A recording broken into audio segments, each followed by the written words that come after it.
Hey everybody, welcome to this special edition of TRB. We are joined by Justin Cavender, the Senior Marketing Manager of Bandai Namco, and we're going to take a look at some pretty interesting figures and collectibles that are going to be heading our way from their corner of the galaxy to Star Wars Celebration and beyond. So before we get into anything, welcome to the Resistance Brace yourselves, folks. Welcome to the Resistance Base, Justin. How you doing, man? I am fabulous. Thank you so much for having me. Now, before we get going, to be talking about Star Wars. Gotta say, I need to know. I see Mortal Kombat 2. What else is behind you? Just real quick. There's Ninja Turtles and Pac-Man. Oh, is that the OG Ninja Turtles? Oh, it's exciting stuff. Man, that's a good game. All right. It's to have my friends come over and play and pretend to like me. Exactly. And then move over to Mortal Kombat so you can kill him. Yeah, there you go. Yeah, that's literally like a childhood dream, was to have my own Mortal Kombat machine. And I remember being like 12 years old and going to a 7-Eleven and seeing Sub-Zero rip Johnny Cage's head off. And I was like, what is this crazy game? I have to have it. And then the rest is history. And then, I like to joke that like non-negotiable isn't really a term that we would use in the house, but when that became a thing to buy, I was like, sorry, baby, I'm buying this thing and I'm going to get it one way or another. And then it's just like tattoos. They're addicting. Once you get one, you got to get more. So the other machines. Do you have any Star Wars tattoos? I don't. I have Nintendo tattoos. Nice. Yeah. Very cool. Excellent. I mean, nerddom is nerddom, but Star Wars is the topic of the hour or half hour. Sure. But thanks for being with us. Lacey, I know you've known Justin for a bit. So, and you're probably, maybe, I mean, we all love what Bandai's doing, but you probably would have to be the biggest of the three of us. So I'm going to hand it off to you to get in the mix here with Justin on what's coming our way. All right, Justin, let us know what's going on. What is the cool stuff that people can expect from Bandai Namco at Star Wars Celebration? Which, first of all, how pumped are you that it's happening this week? Because it's been forever. I know, man.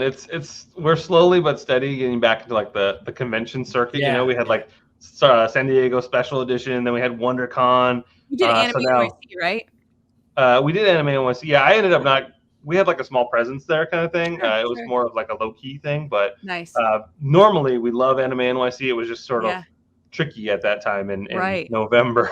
So, but yeah, we'll be back in full force this year for Anime NYC for sure. So definitely pumped about Star Wars Celebration. I've only ever been to one other one, and that was in 2015 when Force Awakens was coming, and you know that energy. Which is also like, Anaheim. Yeah, exactly. Yeah, so right in our backyard here. So I'm West Coast. And I mean, the energy was just so palpable, and I loved every second of it. And super excited to come back to it, man. I'm literally pumped. And Bandai's going to have an incredible presence there. We're booth 1905. When you go into the main entrance, we'll be right there, front and center. We have a lot of action for you. We will have a workshop for fans and attendees to attend. It's literally you sit down, you build your own Razor Crest model kit. It's up to you if you want to blow it up like they did on the show. Maybe come home and set firecrackers cry about it. Yeah, exactly. But it's a free model kit for you to sit down and build and enjoy the experience. There's no glue, no paint involved. It's ready to go right out of the box. You'll have a good time putting it together. We'll also have this beautiful Meisho display. We'll have prototypes where fans can vote on what figure is their favorite, and perhaps it'll be done next, which is really cool. And for those of you unfamiliar with the Meisho line, it's basically Star Wars figures inspired by traditional samurai armor. So all the figures look really, really cool. There's some pretty big standouts. We'll even have a full-scale Darth Vader in Meisho for you to get a nice photo op with. So that'll be really that's so awesome. Cool. Yeah, it's gorgeous. And he even has his little like a red lightsaber. It looks like a katana. It's pretty awesome. And I have that figure. Yeah, it looks really cool too, right? So basically, Honey, I Shrunk the Kids in reverse, where you turn your figure into a life-size Darth Vader. And one of the best things about Celebration Honey, I blew up the kid. Yeah, Honey, I blew up the kid. Is definitely the photo op. So that's definitely something people have to get a picture with.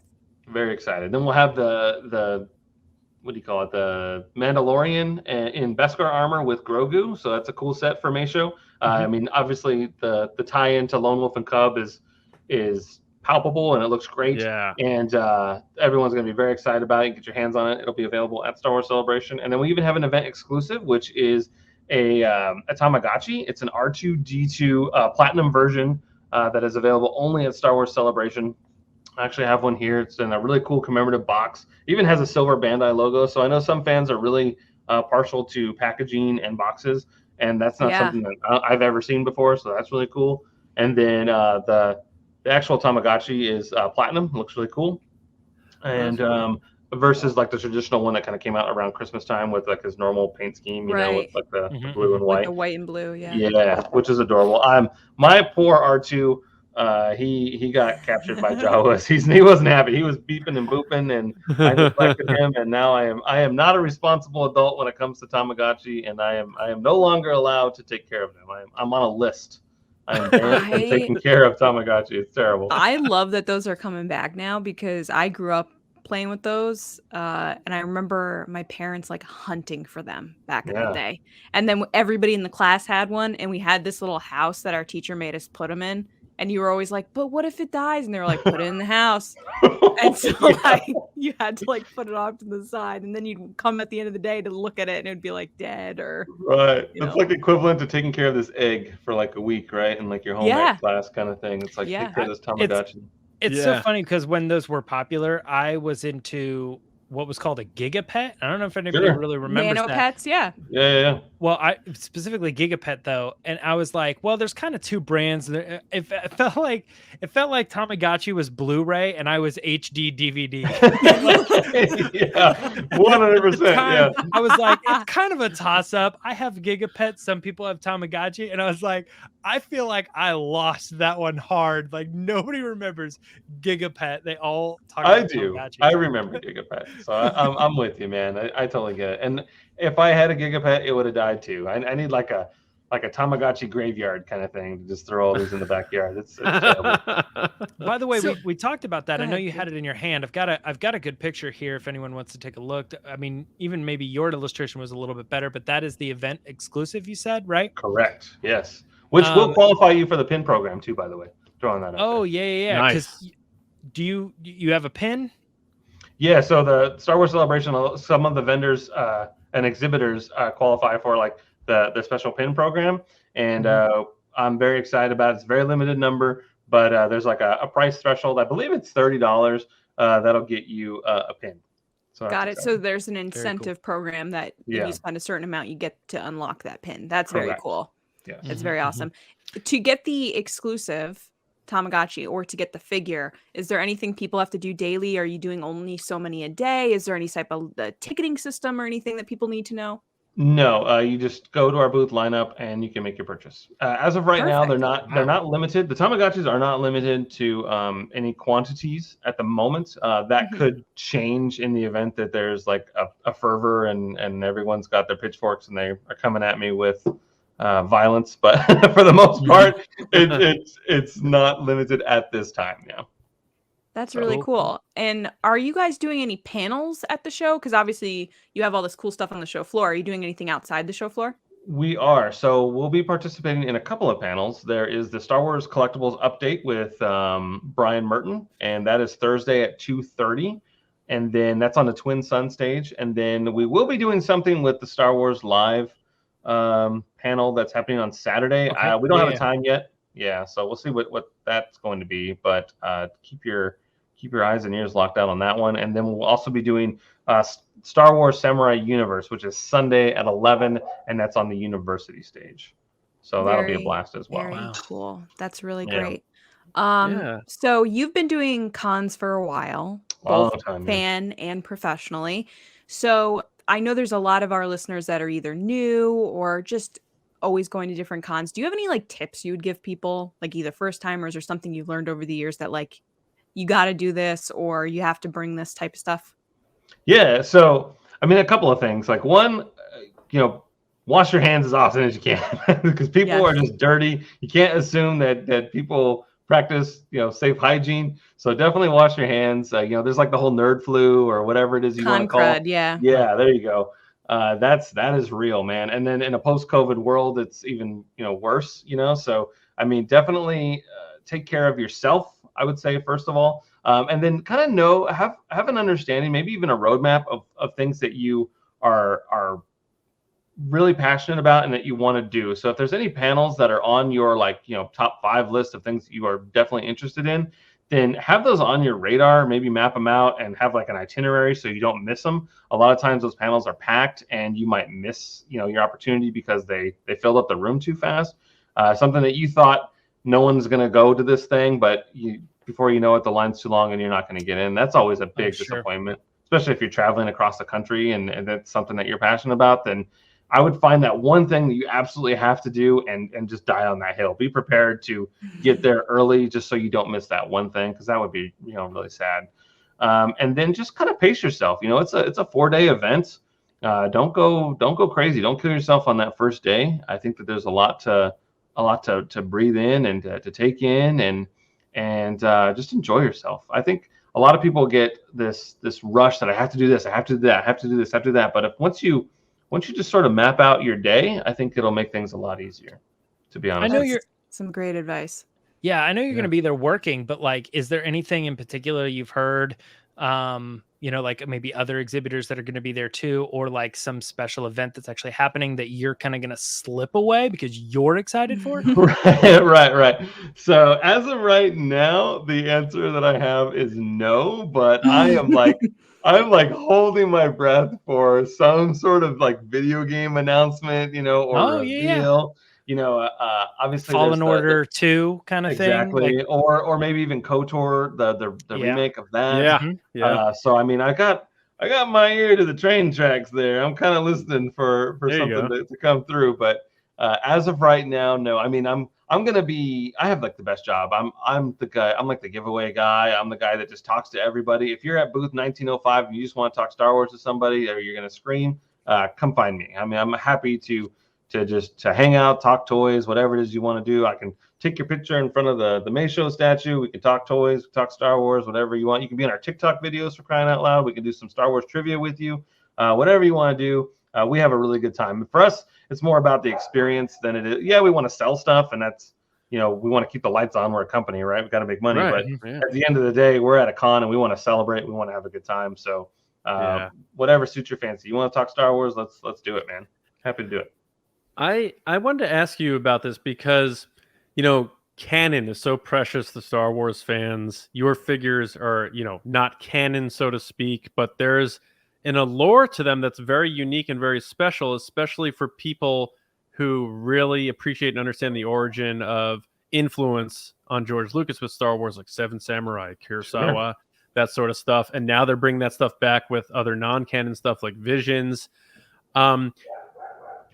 And with the unique product you have, like what was the impetus of this with Bandai? Was it to carve the own path, or was it to pay tribute to what influenced Jedi and which was samurai? Like where did this all come from? Because it's such a unique thing compared to everything else that's out there, which is that doesn't look like the belt he wore in the movie. This is just like, we're gonna hit you with this stuff that doesn't really make sense in Star Wars, but that's why it's awesome. Right. I mean, that's a perfectly fair question. I do think, being a Japanese company, and that's kind of our roots. I think I say our roots, their roots. It's I'm an Armenian. I'm not Japanese. And but I mean, it's one of those things where it's part of their culture, and it's a fascinating culture, and it's a lot of fun. And I think all of us have this allure to it. And I think it's when you see a samurai, you're always like, whoa, that's freaking rad. Any of those Kurosawa movies are so incredible. And they're fun to watch. And so I do think that, just having their own little stamp on samurai culture and bring it and having that sort of marriage with Star Wars, it just makes perfect sense. And, it's a line that's been around for a long time. It's continuing to grow. And I mean, even with the Mandalorian and the whole Lone Wolf and Cub vibe that it spits off, it's a perfect match for this figure line. And I think it's absolutely beautiful. And Visions is great because it did open the door for this whole other idea of Star Wars. And I was going to ask you, what'd you think? I enjoyed it.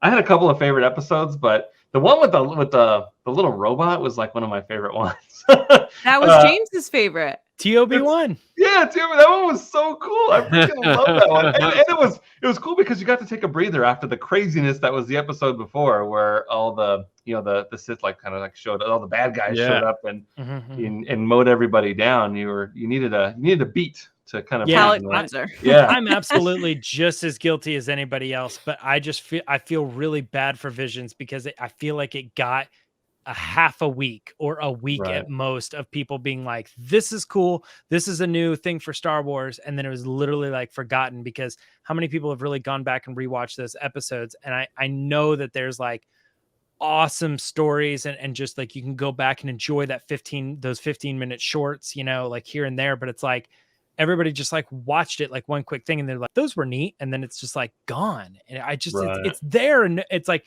available at any time for anybody to watch, and no Star Wars fans are watching it. It's crazy how it all rolled out, And but that's how we process I want them to information do more now. of it, but yeah, I agree with you 100%. I mean, it's one of those things now where like, because of like social media, right, we just look at our Twitter feed and we check it over and over and over again. I mean, at least I do. And that's how I process information, right? This whole binge culture of going on Netflix and just watching all of the new season of Ozark, and then I'm done with it and I'm never going to watch it again. And they, with at least with Disney, how they were doing, 1 week at a time kind of thing. That's great. But then there's also those people like, I'll just wait till it's over and then I'll binge it all in one day. That's just how we process information now. It's so crazy how that happens, right? Like, what the hell was that one? The app where it was like 7 seconds. I forget what it was called. It was Quibi. Vine, yeah, right. So Vine's like, okay, you got 7 seconds to make a really cool video and wow me, right? And then Instagram's like, well, maybe 7 seconds is enough. How about 15 seconds, right? And then it goes to 15, right? And then now it's like a minute or 2 minutes, and they're trying to find these like happy mediums of what our attention span is, and it's so incredible how that works, and it blows me away. It's like I don't have a second to enjoy anything anymore. And you're right. Even I'm guilty of not going back and watching Visions. I have moved on with my life, and it's so sad. There was this really cool couple of hours where I got to sit down and watch all these amazing little shorts, and it was a blast. And then I forgot about it until you mentioned it a few minutes ago, and that's terrible. We even have figures coming out for crying out loud. Some people have probably seen all the episodes twice, but most people probably watch them one time through, and that's it. Yeah, it's kind of crazy. Yeah, so much work and effort went into making those. Parents missed their kids, soccer games or whatever, to work late nights for crunch to get these things done. We watched it for 5 seconds and then we moved on. That's a shame. Now I'll have to go back and watch it again. Now you got me worked up. Sorry, yeah. So who is your favorite Star Wars character? Favorite movie? Let's get those two things. Sure. So Luke Skywalker is my favorite. Yes. And I can say that Empire Strikes Back is my favorite movie, but if you were to go back into the 1980s and ask Justin what his favorite movie is, it would be Return of the Jedi. That moment when Luke's on the skiff and he signals to R2 like it's go time, and he shoots the lightsaber up and he turns it on and it's green. I was like, are you freaking kidding me? They can be green. This is incredible. And so that was kind of for the longest time, that was my favorite moment in all of Star Wars, until, fast forward to like Rogue One when Vader is just Jason Voorhees mowing down everybody. Wild, yeah. I'm like, okay, so that might be my new favorite moment in all of Star Wars. But I mean, Luke's just so cool, regardless of whatever your feelings are. I was going to ask you, what do you think about the deep fake stuff? Oh, I'm okay with it. I mean, when the last episode of, the finale for Mandalorian, when his X-wing pulls in to the space station, I was like, a little bit of pee came out. Yeah, I was ready to go. I was like, man, this is incredible. And then you're bowling through everybody. You see his glove, you see the lightsaber. You're just like, oh my god, this is happening. Yeah, 100%. I'm crying like crazy, and I have no problems with that. But even like with what is it? Last Jedi. Regardless of whatever your feelings are for that movie, when Luke does the brush off of the shoulder, that's one of the coolest freaking Luke moments ever. Yes, definitely. Absolutely is. You're totally right. Yeah. I'm now like, you guys have to do a Luke and Grogu set now, of course. Right, Samurai Luke and So that's the thing. There's not a lot of good guys for the Meisho line. There's a R2D2 and there's a prototype of Admiral Akbar, and we're gonna have 5 prototypes on display at Star Wars Celebration, and fans will be able to put a little sticker next to the one that is their favorite, and maybe that one will get made next. We don't know. Oh, That's really cool. So swing by the booth to see 3 that are never gonna get made, kind of thing. Well, maybe. I mean, so there's going to be 5 total. Akbar has been displayed before. Yeah. I think IG-88 was the other one, and then there's 3 other guys that no one has seen before, and you'll be able to vote on which one you like the most, and so that'll be exciting. But I would love to see a Luke Skywalker one. So Tamashii has made SH figure arts of Star Wars figures, and they look incredible. They're mostly available in Japan. There are ways to get them over here in the United States, but we don't sell them like to mass market kind of thing. Hasbro has the master license on Star Wars figures, so it is what it is. But they are incredible. They look amazing. And if you don't know what we're talking about, do you mind if I pull up the Mandalorian one with Baby Grogu that you guys have? Yeah, go for it. Yeah, let's pull up this picture really quick, just so that, you know, if you haven't seen these designed before, they're basically like characters from Star Wars redesigned as these like samurai style artwork. Grogu's little hair. Yeah, his little top knot. Yeah. And the wheels on that cart, the wheels on the cart actually move too, which is pretty rad. And I mean, are you saying the wheels on the cart go round and round? They do, yeah, 100%. And you know, when you look at that figure up close, you'll see some incredible detail on the Mandalorian's armor. It's absolutely gorgeous. It's hard to see in a photo, but he actually, you know, he has the different logos on his shoulder pads. Not on that one, on the other side, of course. Sure. Where the picture is not showing, but it's there. It's incredible. So cool. Yeah. And we're going to be giving one of those away, right? We are giving one of those away. So if you want the details on how you can grab one for yourself, whether you're at the show or not, you can head over to our Twitter account, RBATSWNN, and get some details. All right. Yeah. Nice. I gotta say, like, that's cool that, you know, people are being allowed to, in a sense, voice their opinion at Star Wars Celebration when they're feeling the buzz, feeling good, all the good vibes, everything around them Star Wars, and they get to look at these figures and be like, you're my chosen one. And whether that gets selected or not, they know that they put their voice out there. That's so cool that you guys are doing that. So that's really rad. They're like, Pikachu, I choose you. You choose my favorite Pokemon. How'd you know? Right? I've seen photos. The way you described that, John, it made me feel like they're contestants in The Voice or something, and they're up there, and they were like, we're walking into this. I was gonna go with Blake, but now I'm being pulled to Christina. Bang! They suddenly in the moment they got to vote for that one because it's just right. Justin, do you have a favorite figure that's been made, or one of the ones that are being voted on, or do you have one that like stands out to you like that's my favorite one? Yeah, so the Akbar is my favorite. It hasn't been made, but it is incredible because basically it's a person that's wearing an Akbar mask. So it's like a bronze-plated samurai mask of Akbar, and then he actually has his regular fist. He's gripping what looks like gauntlets, like that are among calamari like hands, basically, but they're like steel gauntlets, and it looks freaking incredible. You got like when you guys go to our booth next week, just look at that Akbar and just give it. You mean in a couple days? Yeah. Oh, there you go. In a couple of days, right? Yeah. Time loop, and you just take a nice look up close, look to the side, and you'll see that it's actually a person's face behind the Akbar mask, and it's freaking incredible. It's so cool. That sounds really awesome. So, Justin, anything else before we hop out of here that you want people who, whether they're going or not going to Celebration, to know about what you guys got going on? What's the best way to get in touch with you guys while they're at Celebration for updates? Like anything else you want to toss out there to our audience so they're prepared for the full Bandai Namco experience? Sure. So go ahead and follow us on social media at Bandai Collect across all social platforms. And then when you're at the booth, you can always ask for Justin or David. We're happy to hang out with you, talk with you, You can pick our brains when it comes to Star Wars. We'll throw you on our TikTok videos if you're not camera shy. I'm holding you to that. I'm gonna come do TikTok with you. We'll do some Star Wars trivia or name that character. We can do whatever you want. You can do a dance. It doesn't matter. Whatever you're feeling. And happy to hang out, talk Star Wars. You can show us pictures of your dogs or cats, whatever you're into. We're here for it. Happy to celebrate Star Wars Celebration any way you see fit. And we're just there to have a good time. Again, it's booth 1905. The workshop where you build your own Razor Crest that's yours to keep and enjoy. It is limited to time and availability, but I don't think you'll have a problem if you get there early enough. And again, we're part of the pin program. We have that awesome event exclusive with the Tamagotchi. We will have a full-on display of the MICAH Star Wars figures, so you can see a taste of several years of character building and how cool the line is.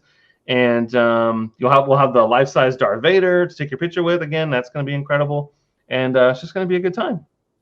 Awesome, man. Well, Justin Cavender, we appreciate you coming by. We will come by booth 1905 without question at least once during that week.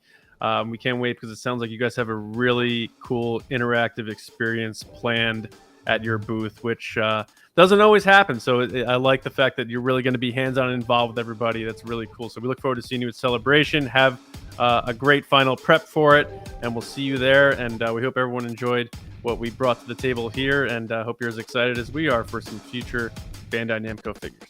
Thanks, Justin. Thank you so much.